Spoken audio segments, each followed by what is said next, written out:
Hey there guys, welcome to another Train Sim Classic video, and holy moly, it has been a long time since I've done a Train Sim Classic video. I guess the wheels are starting to turn with a lot of the devs, and the game itself being the start of the new year, 2024 of course. But today we're going to be taking a look at the beta of the Searchlight Simulations Norfolk Southern SD70ACu. Now this is going to have the same badassery and more from the Canadian Pacific variant, and it's going to cost, I believe, 15 bucks, about $14.99. So this is the Mammoth ACU, naturally belonging to both Norfolk Southern and Canadian Pacific. Norfolk Southern units were essentially SD90 Max from UP, purchased via Progress Rail in 2014 to begin the overhaul and transition.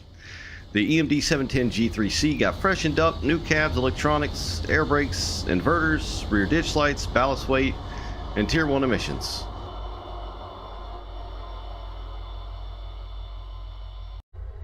Oh baby, listen to those things thumping. It's one thing the EMDs got going for them, these especially. Alright, so the kind of Wikipedia bit out of the way, I also left out what the SD70ACu stands for. So the reason that is named is such because SD means special duty, 70s is the series model, AC is of course alternating current, type of power, and then U is ultra cab 2 signals. But I have them laid down here now in front of us. Obviously the one on the left is one of the Canadian Pacific, the big golden beaver, which was the recently released pack that they did last year, and it was a spicy meatball, as you know, pretty much everybody knew it was going to be. As a massive pack, tons of liveries, felt incredible, sounded incredible, of course looks incredible, just ticked all the boxes as far as Train Sim Classic goes, and North American content. Definitely top tier. So I placed it down to just kind of do a comparison of some of the differences that you'll see exterior wise between those and the Honse, which we have here. So of course you're going to get the standard range which you have here, and then you're going to get a few of the helperlink series, which have this funky contraption sitting there. And what that is helperlink units essentially were just basically, when you get down to the nitty-gritty, all it meant was that you could remote pull a pin and uncouple, whereas the train wouldn't have to stop and manually uncouple. The train could keep moving, and the crew, which would be in the helper locomotive, which they traditionally ran around the curve, the Pittsburgh line, obviously, or Southern Pittsburgh line, they could keep the trains moving. They wouldn't have to stop and uncouple and all that good stuff. Sometimes they'd ride from Altoona up to the summit, and then sometimes the crews would go on to like Crescent. I've heard also that they've gone all the way to Pittsburgh sometimes, but that's generally how things operated, and they were accrued. So the difference with that being is if it were just a DPU would largely be unmanned, and you would have to manually uncouple, of course. Now the way Train Sim Classic works, or better yet doesn't work, is largely just a visual thing, but it's nice that it was added because it's very prototypical for the Honse and, you know, the operations mainly around the Pittsburgh line. So, you know, they're here nonetheless. You can't really use it, so to speak. I mean, you could somehow click on the HUD and then, you know, uncouple the train and then probably watch it fly into the air, because that's how Train Sim Classic works sometimes. But it's not actually going to do anything. It's just for shizzies and gizzies, basically. But it does look cool. It does look totally different. You can tell that, you know, Norfolk Southern went through the painstaking, basically relocation of lights and other bits and bobs, because that's the helper there, obviously, and this one here is the standard with the high ditch lights. Whereas, you know, you had railroads like BNSF that would have a few units, and they basically just bolt the equipment, you know, onto the railing up here, and basically not rearrange the entirety of the front of the locomotive. But it is Norfolk Southern, so, you know, there's that. So you do have this variant. Of course, it does have the box. It's got the cable, the different ditch lights. So anyway, a couple of differences. namely, by and large, of course, is your headlights. So over on the Big Beaver, you've got the lights on the nose, of course, the high ditch lights as well. And then over on the Honse, of course, they're up on the brow and not the nose. And the ditchies are in the same spot. The MU cabling is also a little bit different as well. So on that one, I believe it's a bit, yeah, it's a bit wider on the CP variant. So the Honse variant, it's a bit more close together, the two MU ports that you'll see there. And then if we go and take a look at the CP variant, they're a bit wider. So there's a couple differences, of course. The locomotives look totally different paint scheme wise, because it is Norfolk Southern and not Canadian Pacific, so it's gonna look different that way. You know, their designations, they've got SD70ACu, and then of course the Canadian stuff, you've got a bunch of different extra designation, like they call this DRF43. You know, Canadian locomotives have been like that since Canadian locomotives were Canadian locomotives. Largely that is it. There's going to be a few other things that I'm very much likely going to miss. Let's see, of course there's different aerial and antenna on your stuff on the top. So you've got your different kind of ice skates up there on the NS variant, and then on the CP variant they look a little different. Let's try and get a little higher here so you can see a bit better. There you go. So they kind of just go a different way, the ones on the back, but they are different, so it's neat. Little tiny differences like that. Of course, the CP variant, you're going to have the K3LA, the very glorious K3LA, the haunting sound of that thing. And then on the Honse, you know, I think they had a variation of a K5LA and a P5. I'm honestly not sure if the guys are gonna put both. I don't even know how many units got either or. I honestly just thought about that, really, and I don't know what units. I just thought they all had K5LAs. Of course, if you guys know for sure, please let me know in the comments below, and let myself and others know as well. So of course it's got the link. You know, the ditch light change, they're going to be pretty much largely the same on the back as well. The painted on numbers up top, the lights in the middle. These have ditch lights, of course, on the rear, as do the CP. And then of course the MU cabling, the ports on the back are different as well. Then you've got your helperlink box on the back too, and that does look very nice. Does look very nice. It is just a visual change, but it still looks really good. So yeah, I'm sure there are lots of other differences, but those are some of the biggest ones that I can think of that come to mind, that are just flat out totally differentiations between the CP and the Norfolk Southern variant, but they are both still extremely chunk. Alright, we are now in the Canadian Pacific variant. There will be a lot of differences within the cab as well, namely your eyes in the sky up top here.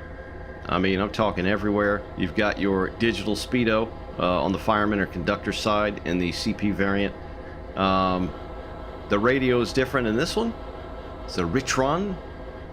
There's, you know, little bits and bobs, like your daily sheets, you know, reports, things like that. Different places, of course. You've got your poundage, so the CP units were heavier. It's got that designation there. You know, some air brake, independent brake status up there. The seats are different as well. So again, this is the CP unit. We'll hop over here on this side. You got a hot plate down there in the CP unit, because it do be getting cold in Canada. And the Norfolk Southern unit does not have that, and the radio on the fireman or conductor side as well is a bit different, which we'll see here in just a moment. Trying to think what else could be in the CP unit.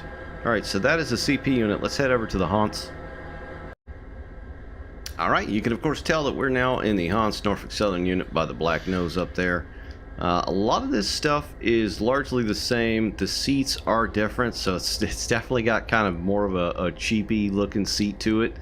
But in you know, in the game, in this instance, they look really, really good. You've got some weathering on the armrest there. You can see some stitching kind of starting to fall apart. The fabric itself looks okay. Even the little screws in there. That, what is that? That star shape? I always forget the name of it. Let's see. You've got some different information up here. Independent brake cylinder. Pressure. Something about grade crossings. Air conditioning notice up there, because Norfolk Southern does run in some hot areas. This one is 420,000 pounds, of course. The CP unit was 429, so almost 10,000 more pounds. Got the designation up there with the road unit as well. And one of the big things you'll notice right off the bat the CP unit does not have is in-cab signaling, and these things work as well. As so they should. Which you can see on the screen here as well. It's currently set to low speed. Some of the buttons may be different. I didn't really look too long at that. The radio is a bit different. It's a gem. Let's see. The back, you've got your dailies back there. Man, these seats do look good. Holy hell, they look good. Wonder if you can move anything. Look at that armrest, man. That's art. That is art. Let's go down here. You don't have the hot plate down there. And then you got the radio on the fireman or conductor side right here, which is not in the CP unit, so that's different. Of course, you don't have the big old eyes in the skies up here. You got one facing out there. I don't know, I figured Southern would for sure. Is it these? Are those? No. What are those? Those are AC vents. What the? I thought there were cameras inside. Maybe totally incorrect. Get your first aid kit up there from the Honse Southern, made in America. And of course, everything like your windows are gonna open. You can mess with the sunshade, and they have like a nice squeaky, crusty noise, and it moves the mirror out of the way.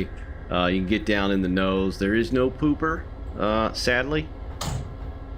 Let's see, that of course right there is going to be your pooper door. You can open the nose as such. There we go. Let's get it open. Open. There we go. Let's go outside. Oh dear. Does it not open on the exterior? Alright, I'll have to notate that. I'm sure the guys will fix that if it's easily fixable. Am I looking at the wrong... Huh. Hold on. Does the CP unit do that? I'm pretty sure the CP unit does. Let's get back in that one. Again, this is a beta. This is not a final product. Let's open that.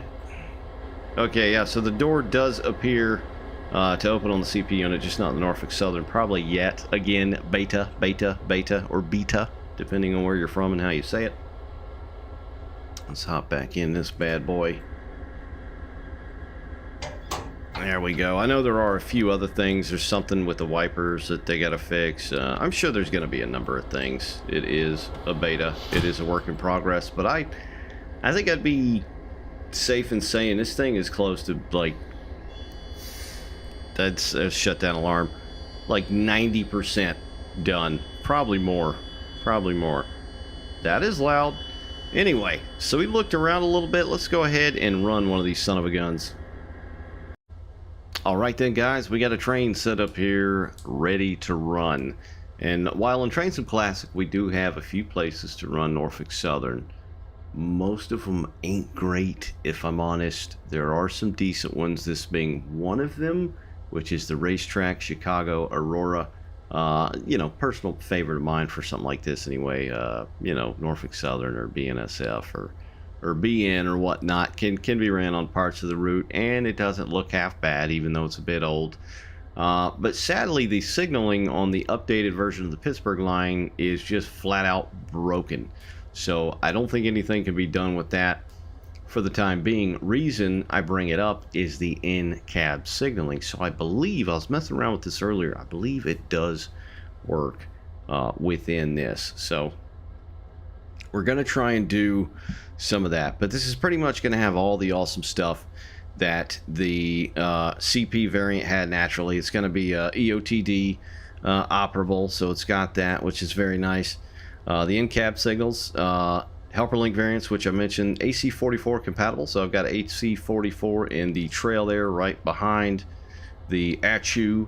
Let's see, same epic sounds, looks, physics, all that good stuff. And then of course it's got the full roster of Norfolk Southern's units, which were 7229 to 7339, I believe, with a K5LA. I know Norfolk Southern's thing is a P5, but I don't know Horn models well at all. I know Horn sounds fairly well, I'd like to hopefully say, but that looks like a K5 to me. Sounds like one as well. But we'll have a listen at that as well. So it's got pretty much everything you'd come to expect from Searchlight Simulations. And like I said a moment ago, there are going to be little bits and bobs within this video. We'll probably find out together. You know, if you notice anything, please let me know in the comments down below, or give the guys at Searchlight a shout on their Facebook page. That is obviously where you'll be most up to date with any forthcoming information on this pack or any other packs, i.e. the awesome NJT stuff coming in the somewhat near future, I would hope. But anyway, we're here about the ACU, so let's get in this thing. Enough him hawing. So I've got, let it initialize. We're going to hit Control-I, that is your train information. You got to hold it down sometimes. Total length feet, 4,219. 11,000 tons. 77 car count.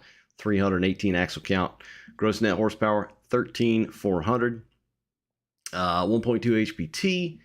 And all the other good stuff. So it would appear that all of our stuff is where it should be. So we've got the big chunk on the front. We got extra medium chunk right behind it, and then at the very back we've got another big chunk. I just sat the helperlink variant here just to have both variants out. Of course they most definitely would not use this here. I don't even know if they would get up this far, although I think these things have been spotted, you know, a lot of places far from their proverbial home. But anyway, let's go back to the front.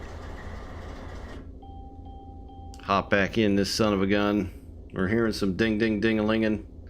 All right, let's go ahead and set up here. I'm going to set the engine to run.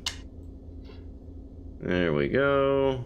Let's see what else we got. Anything back here? Let's set our radio. I think it's 51051 0501.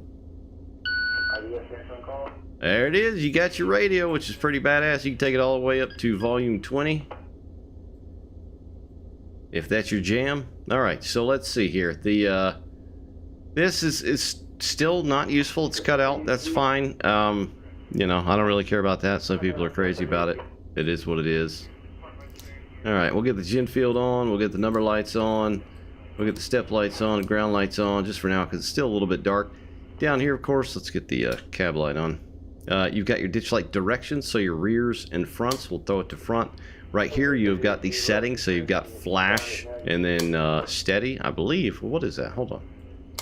What does that one do? I don't know what that one does. We'll just turn that like that. Let's see. You got your fan control, AC, vent, heat, I guess, or defrost at your feet. This is going to be the headlights here, so we'll go ahead and throw them on full. And of course, they still look amazing. Some of the best light flare and just light color in the biz. Obviously, they look really, really good. And then, of course, you've got your super bright white LED number boards. So those are just ultra bright, as they would be. Just that really, really clean, you know, almost like a hospital, you know, brightness. The ground as well. I think those are LEDs as well, aren't they? They sure as hell look like it. So we'll hop back in and we'll get the we'll get the ground lights off. Nope, meant to do. There we go, meant to do that. There we go. Now we got it. It sounds like the Jeopardy noise. Let's see if the door does the same thing. Maybe it was just like a... Yeah, so they're gonna have to fix that, I would assume. All right, enough of the ding ding dinging. Let's get in here. Let's crack a window open. Hell, let's crack them both open. Let's hear this beast from the east. All right, let's get. All right, yep, always hit the wrong arrow.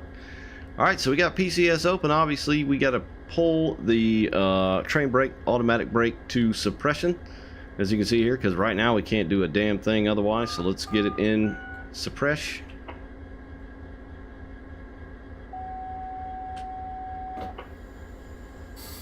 Oh, I was taking it the wrong dang way, man.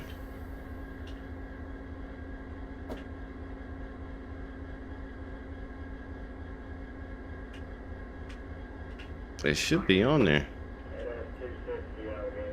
What? It's on continuous service. Yeah, I wasn't watching the readout like a total dum-dum. There we go. Now it's changed. It says keep it in for 10 seconds. 10 segundos. Of course, it's still got the very cool stuff of the actual time and date. So it's January the 10th, 4:53, where I currently am. Of course, 2024. It says Central Time. I'm Eastern Time where I live. It's Norfolk Southern, 7332, the unit number. You can do the brightness, the dimness. Loco data, operator controls do nothing. Speed control, you can do the length counter, measured mile. Same with the CP. I'm not going to try and get too deep into this because, you know, a lot of the operational aspects are going to be like the CP. So let's go ahead and dump it. Or not dump it. I know people get mad in the comments when I say that. Release it. Dump it. Alright, let's watch the flow. Let's go ahead and throw this thing in gear. Now I'm going to turn the sound up. Hopefully my nails on chalkboard voice comes through with the sound, because you must hear this thing. It is amazing. I feel like the sound has changed. It probably hasn't. It just sounds really damn awesome. So we'll let the brakes come off.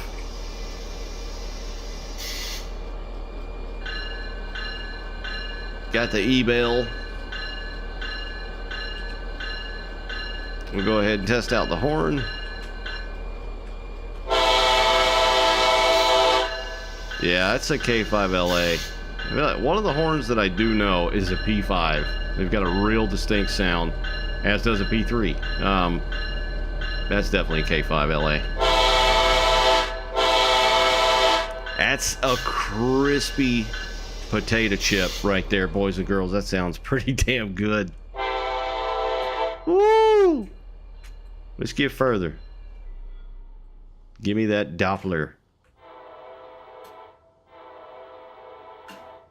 Like it could be a skosh louder at that distance.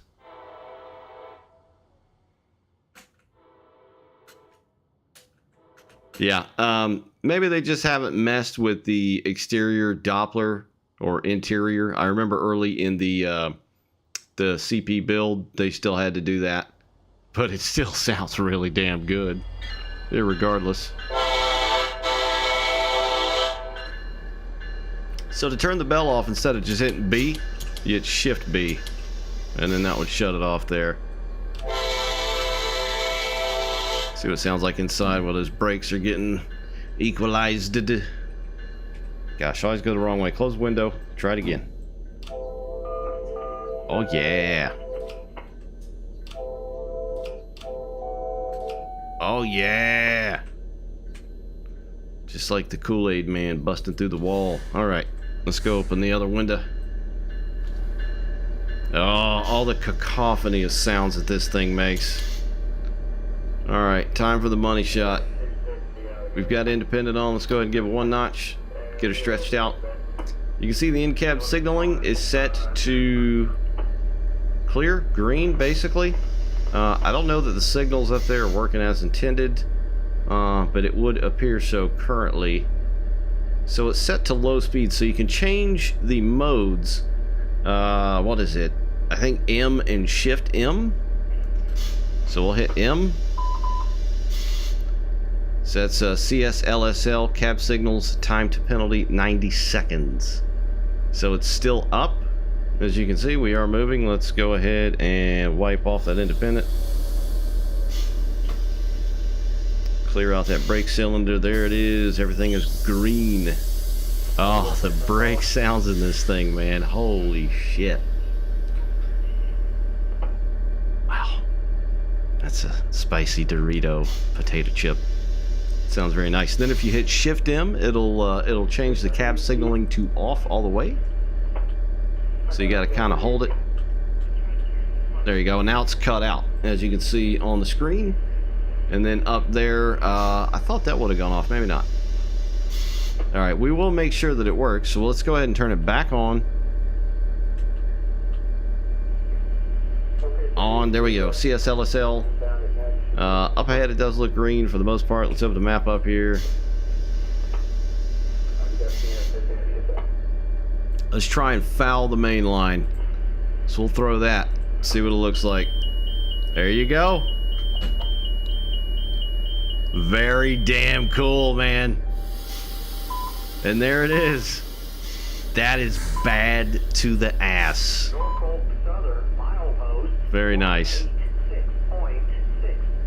So we'll actually stop the train. PCS open. Emergency, obviously. You can see the signals up ahead are red.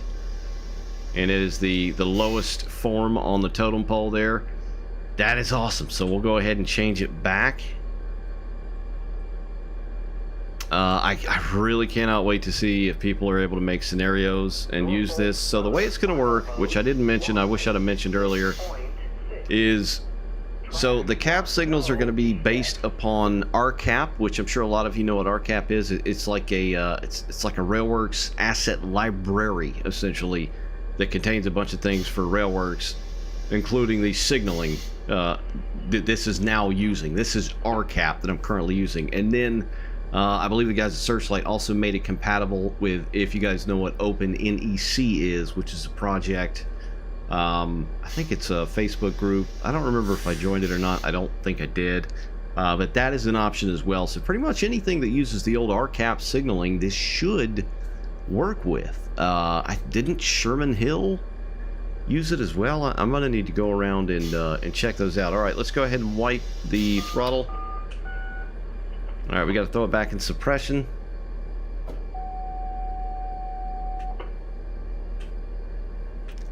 Son of a bitch, I passed it. Sorry for the language. Getting super excited here. There we go, 10 seconds. I'm gonna throw the Indy back on just to keep it steady. There it is, the dang dang. All right, let's go ahead and wipe it off all the way. And what do you say we haul some ass here? Give it one notch. See how this thing pulls. What was it again? Control I. 4,200 feet, 11,000 ton, 1.2 HPT. That's actually pretty decent. You know, compared to what they do with trains nowadays. The crazy shareholders. I gotta get that flow all the way down, so we're just kind of creeping here. Don't want to get too crazy with it. EOT move. So since I do have the locomotive at the back, it is obviously acting as an end of train device. But you can as well throw the Canadian Pacific EOT on the back of there as well, if you don't have a locomotive on the back. Or hell, you could throw it on the back of a rear unit if you wanted. Alright, flow is going down. So what else can we do here? You can disable the alerter, so that is the backspace key. Now the alerter is disabled. We'll go ahead and leave it on just for shizzies and gizzies. Whenever the radio 051051 is the current channel. Whenever the cab signaling, M and Shift M. Control I for the info.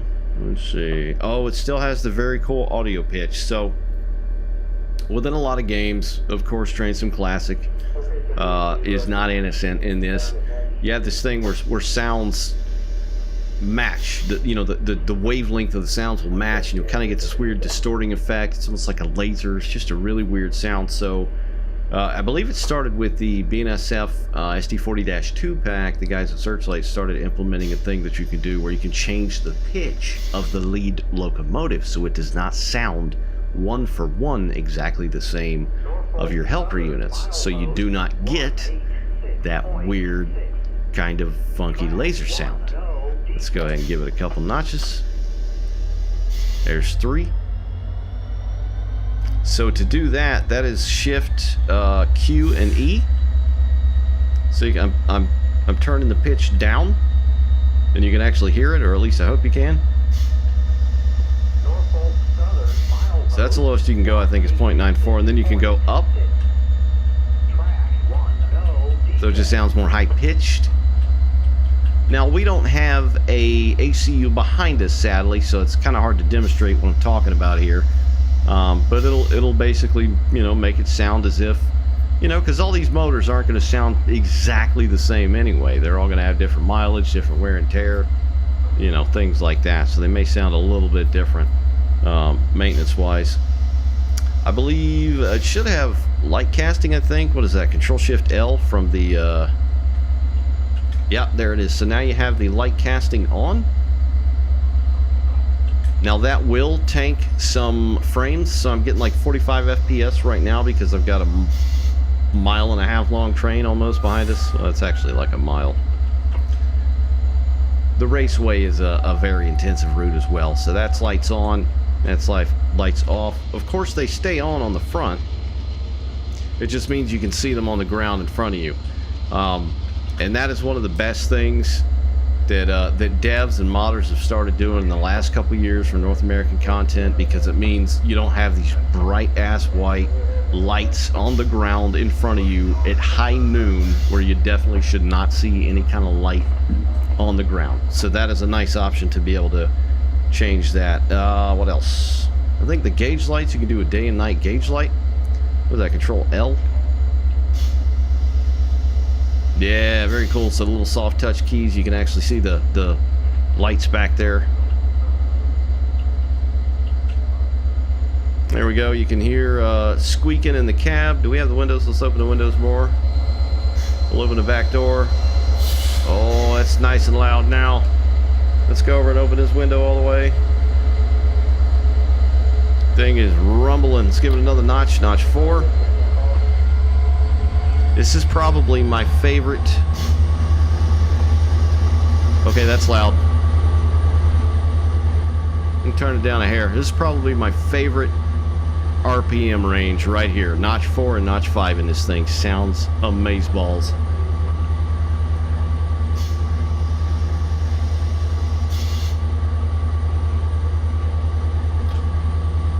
Go ahead and give it 5.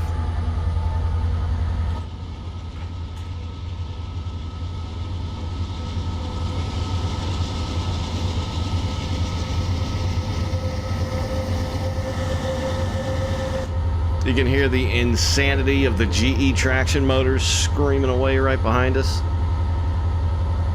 Give it notch 6.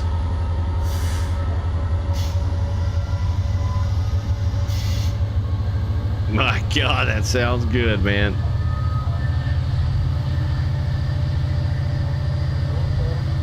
That's it right there. Like I feel like in the ACU, you literally do not need to go. For audible pleasure, you do not need to go above notch 6.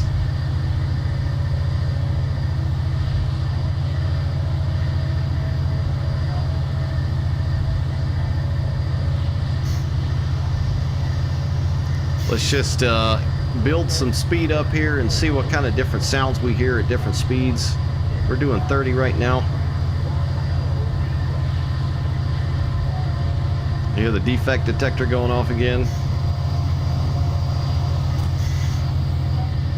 Remember, I got the light on. I'll probably save a frame or two turning that off.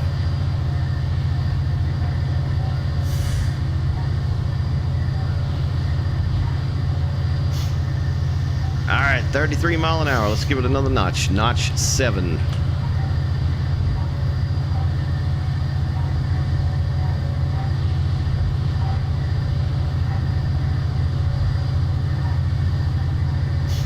Its CMD 710 may be tier 1, but it still sounds badass.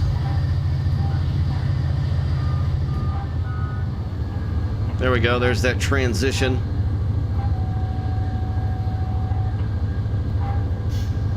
So it almost sounds like it shifts into a higher gear.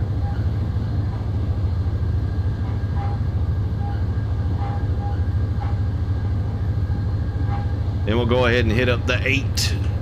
Running.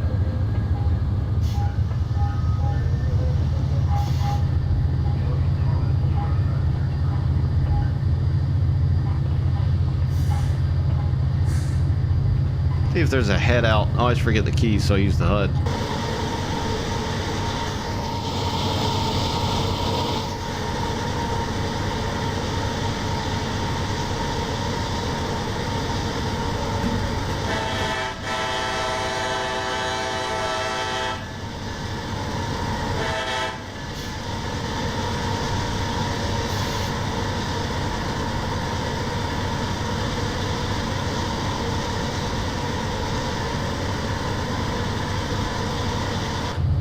Man, that sounds good. The just extreme difference between exterior and interior sound. So this thing obviously feels nice, just like the CP variant, just like the Gevo. So let's go ahead and see if we can throw a wrench in the signaling up here ahead of us and see how long it takes to stop this 11,000 ton train here. There it goes.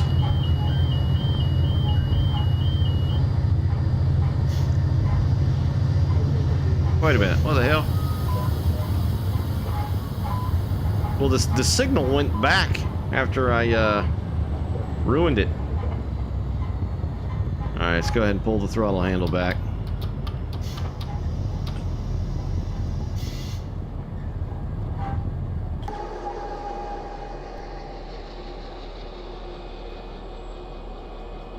$30 miles an hour. That's the pipe wide open.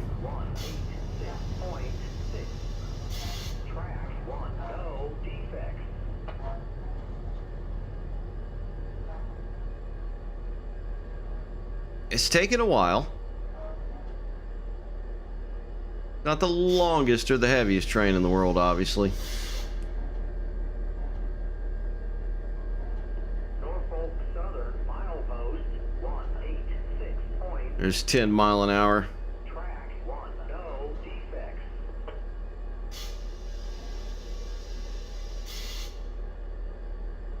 Come and do a crawl, 5 mile an hour.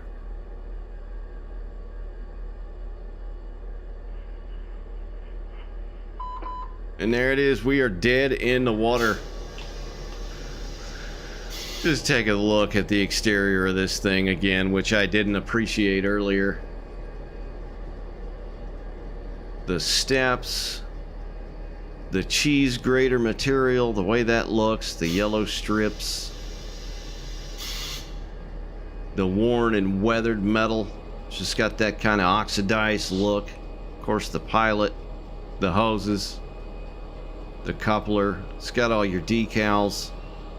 They spare no time making these things. If it were up to me, I'd say ship it right now. But you know, the guys at Searchlight and their gang are obviously perfectionists, and they want these things to be as nice as possible, which you cannot argue with at all. So I would imagine this thing would be out you know, relatively soon. But hot damn, this thing looks good. You've got this weathering underneath this panel here, a little bit of shading under there since it kind of protrudes on the bottom.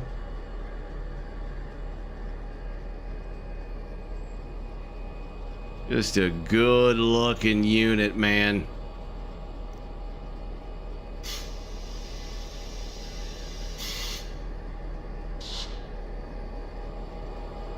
Like the pins are out, so that's nice. Nice little visual cue there. Of course, this thing has dynamic fans. Oh, the stickers on the back as well. Yeah, I mean, it only makes sense this thing looks as good as it does. CP basically hired Woody to build this thing, if I recall correctly. So he 3D scanned one.